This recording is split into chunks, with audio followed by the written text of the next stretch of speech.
प्यारे बच्चों नमस्कार। आज का सेशन आप लोगों के लिए बहुत महत्वपूर्ण होने वाला है क्योंकि इसमें कक्षा 9 विषय गणित की प्रश्नावली 3.1 का हम लोग अध्ययन करने वाले हैं।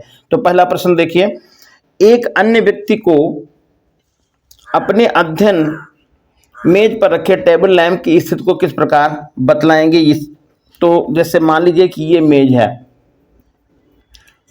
है और इस पर कोई टेबल लैंप यहाँ पर रखी है, उसकी हमको स्थिति को बताना है कि ये इसकी स्थिति क्या है।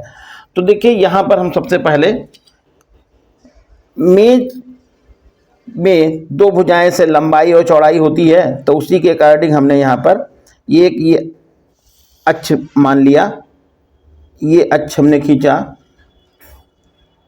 जैसे ये एक्स अक्ष हमने ऐसे खींच लिया।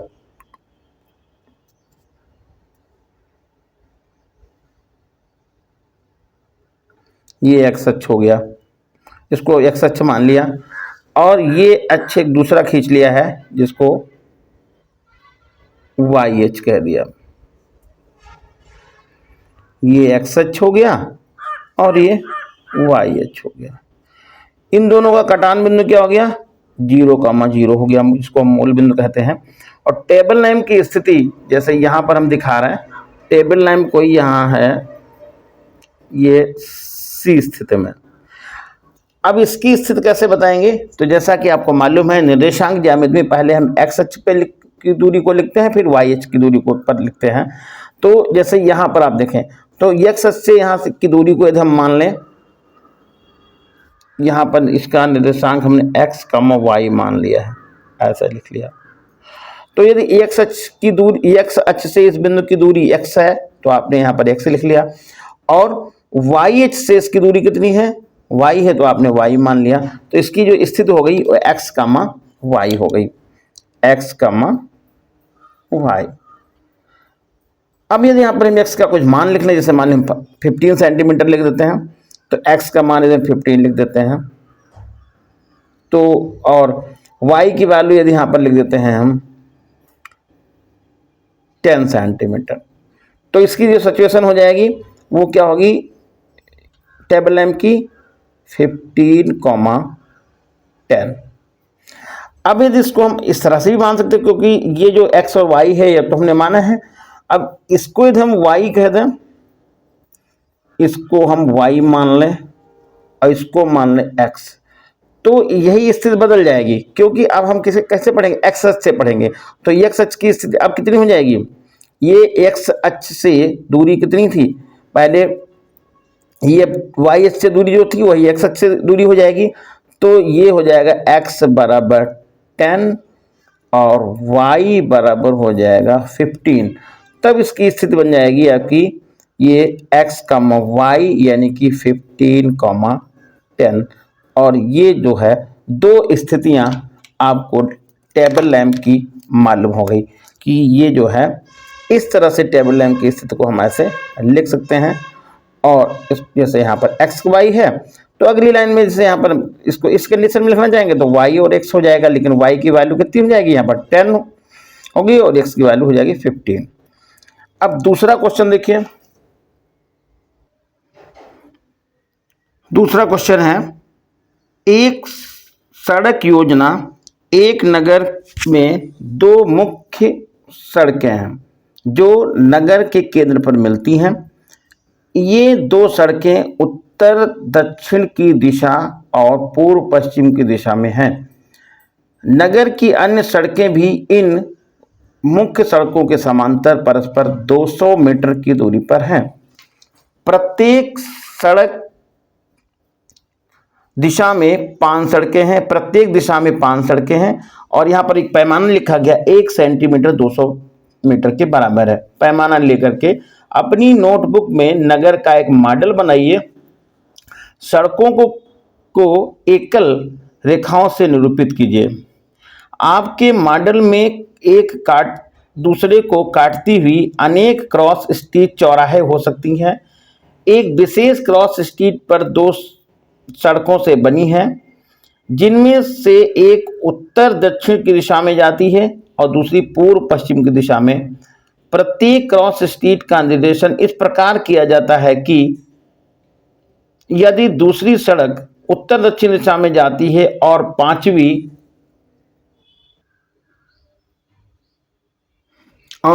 सड़क पूर्व पश्चिम दिशा में जाती है और ये एक क्रॉसिंग पर मिलती हैं, तब इसे हम क्रॉस स्ट्रीट 2,5 कहेंगे।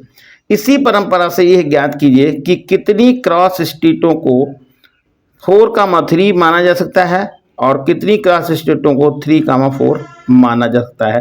तो इस क्वेश्चन में देखिए यहाँ पर एक ये शर्त दे रखी है कि एक क्रॉसिंग पर मिलते हैं, जो पहली जो सड़क मिलेगी जो पूर्व पश्चिम दिशा में आएगी, उत्तर दक्षिण दिशा में जो सड़क होगी उसको हम पहले लिखेंगे और जो पूर्व पश्चिम दिशा में जाएगी उसको हम बाद को लिखेंगे। इस हिसाब से आपको क्रॉस स्ट्रीट का जो चौराहे की सिचुएशन को दिखाना है। तो पहला इसमें क्वेश्चन दिया हुआ है, कितनी क्रॉस स्ट्रीटों को 4,3 माना जाएगा और कितनी क्रॉस स्ट्रीटों को 3,4 माना जाएगा। तो देखिए यहाँ पर सड़कों का जो जाल है वो हम इस पर बना रहे हैं। कॉपी पे जरा ध्यान दीजिएगा। जैसे ये एक हमने लाइन खींची है, ये जो लाइन दिखा रही है ये एन और यस यानी उत्तर दक्षिण दिशा को ये दिखा रही है, और एक लाइन हमने यहाँ पर ऐसे खींची है जो दिखा रही है पूरब और पश्चिम को। ये हो गई पूरब और पश्चिम लाइन, ये हो गई पूरब और पश्चिम, पूरब और पश्चिम। अब इसमें जो शर्त बताई है कि पूरब और पश्चिम दो लाइनें हैं, दो सड़कें हैं, तो यहाँ पर ये दो सड़कें देखो दिखाई हैं, ये दो सड़क हो गई और इसको नाम दिया गया है, इसके नीचे इसको लिखा गया ये 5 और इसको लिखा गया 4। इसके ऊपर जो सड़क जा रही है इसको लिखा गया 3 और इसको लिखा गया 2 और इसको लिख दिया गया 1। ये सड़कों की सिचुएशन थी जो पूर्व पश्चिम दिशा में जा रही हैं। अब उत्तर दक्षिण दिशा में ये बता रहे हैं कि इसमें जो है दो मार्ग हैं, ये आपका 1 ये मार्ग हो गया और ये एक मार्ग ये हो गया 2, और इस लाइन के इधर 3 मार्ग हैं, इसको 3 इसको 4 इसको 5। ये दो जो सड़कें हैं ये जा रही थी 3 इधर की तरफ और 2 इधर की तरफ सड़कें जा रही थी। जो इसमें सिचुएशन ये बताई है कि कैसे उसकी मतलब स्ट्रीट के चौराहे की स्थिति को कैसे बताएंगे, तो इसमें जो है सबसे पहले हमको ये लिखना है कि ये जो सड़क इधर से जाएगी, इन्होंने कहा कि जो दूसरी सड़क जा रही है ये उत्तर दक्षिण दिशा में ये वाली सड़क ये, और जो पूर्व पश्चिम दिशा में सड़क ये वाली आ रही है सड़क, ये दोनों जहां पर मिल रही हैं ये सिचुएशन को 2,5 लिखा जाएगा। 2,5 ये इन्होंने आधार माना है। तो इसी तरह से आपको ये दिखाना है कि कितनी क्रॉस स्ट्रीटों को 4,3 माना जा सकता है। तो 4,3 यानी कैसे समझ लेंगे, जो यहाँ पर पूर्व पश्चिम दिशा में सड़कें जा रही हैं और जो उत्तर दक्षिण दिशा में सड़कें जा रही हैं, तो उत्तर दक्षिण दिशा में जो सड़क गई है उसको हम पहले लिखेंगे और पूर्व पश्चिम दिशा में जाएंगे उसको हम बाद को लिखेंगे। तो जैसे यहाँ पर 4,3 बताया गया, तो 4,3 हम यहाँ पर देखेंगे, ये देखिए 4,3 इसको हम देखेंगे, और 3 कौन सा नंबर आप आएगा, ये देखिए यहाँ पर इसकी सिचुएशन आपको मिल गई, ये हो गई। तो 4,3 की सिचुएशन कौन सी हो गई, ये हो गई 4,3 ये हो गई चौराहे की स्थिति, जिसको 4,3 कहा जाएगा। तो 4,3 केवल एक ही ये मिलेगा, 4 इधर से और 3 इधर से। फिर दूसरा है कितनी क्रॉस स्ट्रीटों को 3,4 माना जाएगा, तो 3 कौन है, देखिए ये 3 हो गया और 4 कौन हो गया, 3,4 ये हो जाएगा 3,4 ये हो जाएगी स्थिति कौन सी, 3,4 की स्थिति, 3,4 की स्थिति। तो इस तरह से पता कर लेंगे। अब जैसे मान लीजिए हमको यहाँ पर ये निकालना हो कि 5, 2 की स्थिति कौन सी होगी, तो 5 ये हो गया, अब 2 यहाँ पर आएगा, ये 2 यहाँ पर आएगा, तो ये हम निकाल सकते हैं इस तरह से, ये 2 इधर हो गया, 5, 2।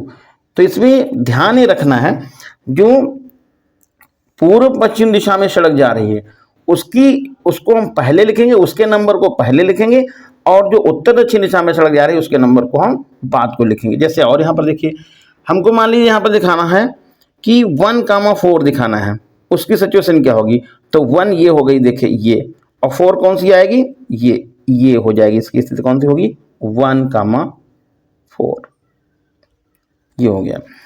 अब जैसे यहाँ पर हमको दिखाना हो, मान लीजिए 2, 3 दिखाना हो, तो ऐसे देखिए ये 2 हो गया और आगे बढ़ते चले जाएगा 3 ये हो गया, तो 2, 3 ये स्थिति आपको मालूम हो गई ये। तो इस तरह से किसी भी यहाँ पर चौराहे को हम जो मानक दिया गया है, जो कहा गया 2, 5 के हिसाब से हम ये किसी भी चौराहे को लिख सकते हैं। जैसे यहाँ पर इसको सिचुएशन को देखना, इस चौराहे को सिचुएशन को देखना हो, तो यहाँ देखिए कितना है, ये 3 है और ये कौन सी 2 है, तो इसकी हो जाएगी 3, 2, ये सिचुएशन आपको मिल जाएगी 3, 2। तो इस तरह से अब जैसे इसको मान लीजिए यहाँ दिखाना हो, तो ये कितना है 2 और ये 1, ये हो जाएगी इसकी 2, 1। तो हम हर एक इस चौराहे की स्थिति को हम दिखा सकते हैं किसके हिसाब से, यहाँ पर 2, 5 जो दिया गया था उसी के हिसाब से हम यहाँ पर हर एक स्थिति को दिखा सकते हैं।